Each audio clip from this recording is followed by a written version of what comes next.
તમે વિચારતા હશો કે મેથીની ક્રિસ્પી પૂરી બનાવવી એમાં શું મોટી વાત છે.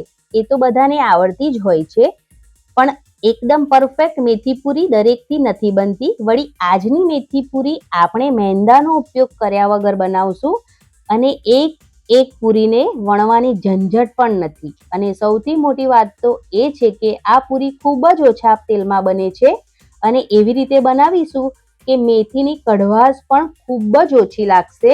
તો ફ્રેન્ડ્સ, તમે મારી ચેનલ પર નવા હોય તો પ્લીઝ મારી ચેનલને જરૂરથી સબસ્ક્રાઈબ કરજો, લાઈક કરજો, કોમેન્ટ કરજો અને શેર જરૂરથી કરજો. તો ચાલો એકદમ ક્રન્ચી અને ક્રિસ્પી મેથીની પૂરી બનાવવાની શરૂઆત કરી લઈએ. તો સૌથી પહેલાં મેં અહીંયા મેથીની ભાજીને એકદમ સારી રીતે ઝીણી સમારી અને ધોઈને રેડી કરી લીધી છે. ભાજીનું માપ કટ કર્યા પછી એક વાસણમાં લઈ અને પછી કરવાનું, જેથી સામે કેટલો લોટ લેવો એની આપણને ખબર પડે. તો હવે ગેસ પર કઢાઈ મૂકી તેની અંદર 2 થી 3 ચમચી જેટલું તેલ ગરમ કરીશું. તમે તેલની જગ્યા પર ઘીનો ઉપયોગ પણ કરી શકો છો. ત્યારબાદ લીલા મરચાં અને લસણની પેસ્ટ એડ કરી તેને પણ થોડા સેકન્ડ માટે સાંતળી લઈશું. પછી કટ કરેલી મેથી એડ કરી દઈશું અને તેને પણ એકદમ સારી રીતે મિક્સ કરી લઈશું. અહીંયા આપણે હવે 1 ટીસ્પૂન જેટલી ખાંડ ઉમેરીશું. ખાંડ ઉમેરવાથી ભાજીનો જે લીલો કલર છે એ છેલ્લે સુધી જળવાઈ રહે છે. આટલી ખાંડ ઉમેરવાથી પૂરી ગળી નહીં થાય. તો અહીં ભાજીને નરમ થાય ત્યાં સુધી જ આપણે ગેસ પર રાખવાની છે. પછી ગેસ બંધ કરી નીચે ઉતારી તેને ઠંડી કરવા માટે મૂકી દઈશું. ભાજી ઠંડી થાય ત્યાં સુધી આપણે લોટની તૈયારી કરી લઈએ. તો અહીંયા મેં 2 વાટકી જેટલી ભાજી લીધી છે, તો તેની સામે ડબલ એટલે કે 4 વાટકી જેટલો ઘઉંનો લોટ લીધો છે, જેનાથી આપણે રોટલી બનાવીએ તે લોટનો ઉપયોગ કરવાનો છે. અને સાથે લઈશું અડધી વાટકી રવો. ઘઉંના લોટ સાથે રવો ઉમેરવાથી પૂરી એકદમ ખસ્તા અને ક્રિસ્પી બને છે. હવે લોટમાં મસાલા કરીશું. તો અહીંયા સ્વાદ પ્રમાણે મીઠું એડ કર્યું છે. 1 ચમચી જેટલું ધાણા જીરું પાવડર એડ કર્યો છે. 1 ચમચી અજમાને હાથેથી આ રીતે મસળી અને પછી એડ કરવાનો છે. 1 ચમચી જેટલું તીખાસ માટે લાલ મરચું પાવડર એડ કર્યો છે. અડધી ચમચી જેટલો હળદર પાવડર એડ કર્યો છે. અને એકદમ સરસ ક્રંચ માટે અહીંયા મેં 2 ચમચી જેટલા સફેદ તલ એડ કર્યા છે.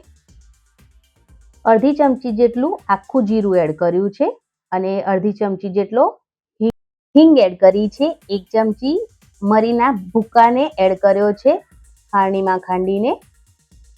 હવે જે મસાલા છે તેને આ રીતે કોળા જ લોટ સાથે પહેલા મિક્સ કરી લેવાના છે. લોટ સાથે મસાલા મિક્સ થઈ જાય એટલે મોણ તરીકે તેલ એડ કરવાનું છે. તમે તેલની જગ્યા પર ઘીનો ઉપયોગ કરી શકો છો. મેં અહીંયા 4 થી 5 ચમચી જેટલું તેલ એડ કર્યું છે. તેલ એડ કરવાથી જે પૂરી છે એ એકદમ ક્રિસ્પી બને છે, એટલા માટે. તો મોણ પણ એકદમ સારી રીતે લોટ સાથે પહેલા મિક્સ કરી લેવાનું છે અને એકદમ સારી રીતે મિક્સ થઈ જાય ત્યારબાદ ઠંડી થયેલી ભાજીને અંદર એડ કરી દેવાની છે. અને પહેલા કોરા લોટ સાથે જ આ જે મેથી આપણે સાંતળીને રાખી છે તેને મિક્સ કરી લેવાની છે. તો આ રીતે મેથી પહેલા હળવા હાથે મિક્સ કરી લઈશું. ત્યારબાદ જ એકદમ સારી રીતે મેથીની ભાજી છે એ લોટ સાથે મિક્સ થઈ જાય પછી તેમાં થોડું પાણી એડ કરીને આપણે લોટ બાંધવાનો છે. કેમ કે આપણે ભાજી થોડી સાંતળી છે એટલા માટે આ રીતે લોટ સાથે મિક્સ કરીશું તો એકદમ સારી રીતે મિક્સ થઈ જશે, એટલા માટે.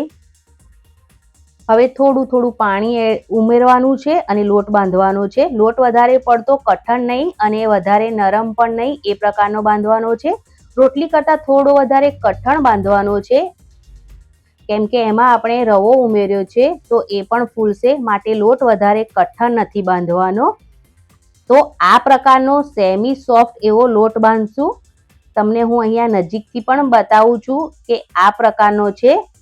આ પ્રકારનો લોટ બંધાઈ જાય એટલે લોટ પર ઢાંકણ ઢાંકી તેને 15 મિનિટ માટે હવે આપણે રેસ્ટ આપી દઈશું, જેથી લોટ એકદમ સરસ રેડી થઈ જાય એટલા માટે. તો ઢાંકણ ઢાંકી 15 મિનિટ માટે રેસ્ટ પર આપી દઈશું. હવે 15 મિનિટ ટાઈમ થઈ ગયો છે અને લોટ પરફેક્ટ સેટ થઈ ગયો છે. હવે ફરી એકવાર થોડો મસળી તેને સરખો કરી લઈશું અને લુવા કરી લઈશું. તો નાના લુવા નથી કરવાના, મોટો લુવો કરવાનો, જેથી ટાઈમની પણ બચત થશે એટલા માટે. તો આ રીતે એક મોટો લુઓ કરી અને રેડી કરી લઈશું. એક વાતનું ખાસ ધ્યાન રાખવાનું કે આપણે જે આ લુઓ કર્યો તેમાંથી રોટલી વણીએ તે બધી સાઈડથી એકદમ પરફેક્ટ હોવી જોઈએ. એક સાઈડથી જાડી, એક સાઈડથી પાતળી એવી બિલકુલ ના થવી જોઈએ. તો તે વાતનું ખાસ ધ્યાન રાખવું કે રોટલી પરફેક્ટ એક જ સાઈઝમાં આપણે વણીને રેડી કરવાની છે. તો એકદમ મોટી રોટલીને અહીંયા મેં વણી લીધી છે. હવે એક કાંટા વડે આખી રોટલી પર કાણા પાડી દેવાના છે. તો આવું કરવાથી પૂરી નહીં. હવે મેં અહીં ધારવાળું ઢાંકણ લીધું છે. તમે તેની જગ્યા પર કોઈ પણ ધારવાળી ગ્લાસ અથવા વાટકીનો પણ ઉપયોગ કરી શકો છો. તો હવે તેની મદદથી પૂરીનો શેપ આપી દઈશું. આ રીતે કરવાથી પૂરી એકદમ ઝડપથી તો તૈયાર થશે જ, પણ બધી જ જે પૂરી છે એ એકસરખી તૈયાર થશે, જેથી દેખાવમાં પણ ખૂબ જ સરસ લાગશે. તો હવે વધારાનો જે લોટ છે તેને લઈ લેવાનો અને બીજા લોટ સાથે મિક્સ કરી દેવાનો. અને તમે જુઓ તો આ પ્રકારના થિકનેસવાળી પૂરી તૈયાર થઈ છે અને આ રીતે બધી પૂરી વણાઈને તૈયાર થઈ ગઈ છે. તો આ એકદમ આસાનીથી ટાઈમ પણ બચે છે અને એકદમ પરફેક્ટ જ બધી જ પૂરી વણાઈને રેડી થઈ જાય છે. આ તરફ પૂરી તળવા માટે તેલ ગરમ થઈ ગયું છે. પૂરી તળવા માટે તેલ મધ્યમ ગરમ હોવું જોઈએ અને પૂરી તેલમાં મૂકીએ ત્યારે ગેસની ફ્લેમ મીડિયમ રાખવાની.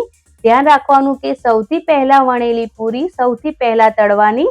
તેલમાં સમાય તેટલી પૂરી અંદર મૂકી દઈશું. પૂરી તેલમાં મૂક્યા પછી 1 મિનિટ સુધી એક તરફ તળાવા દઈશું અને એક તરફ 1 મિનિટ થઈ જાય એટલે તેને ટર્ન કરી દઈશું અને બીજી તરફ 1 થી 2 મિનિટ ફ્રાય થવા દઈશું. પૂરીના એક બેચને તળાતા 3 થી 4 મિનિટનો ટાઈમ લાગે છે. થોડી ક્રિસ્પી થઈ હોય એમ લાગે અને હલકો રંગ પકડે એટલે જે પૂરી છે તે તળાઈ ગઈ એટલે તેને તેલમાંથી બહાર કાઢી લેવાની. તો એ વાતનું ખાસ ધ્યાન રાખવાનું છે કે તેનો થોડો કલર ચેન્જ થાય અને ઉપરથી એકદમ ક્રિસ્પી થાય એટલે પૂરી તળાઈ જાય છે. તો તેને તેલમાંથી બહાર કાઢી લેવાની. આપણી પણ પૂરી તળાઈ ગઈ છે તો તેને તેલમાંથી બહાર કાઢી લઈશું. પૂરી ઠંડી થશે એટલે ક્રિસ્પી થઈ જાય છે. આ પૂરી એકદમ ક્રિસ્પી તૈયાર થાય છે અને તમે જોઈ શકો છો ખૂબ જ ઓછા તેલવાળી તૈયાર થાય છે. ઠંડી થાય એટલે એક એરટાઇટ ડબ્બામાં ભરી દો તો 1 મહિના સુધી ખરાબ પણ નથી થતી.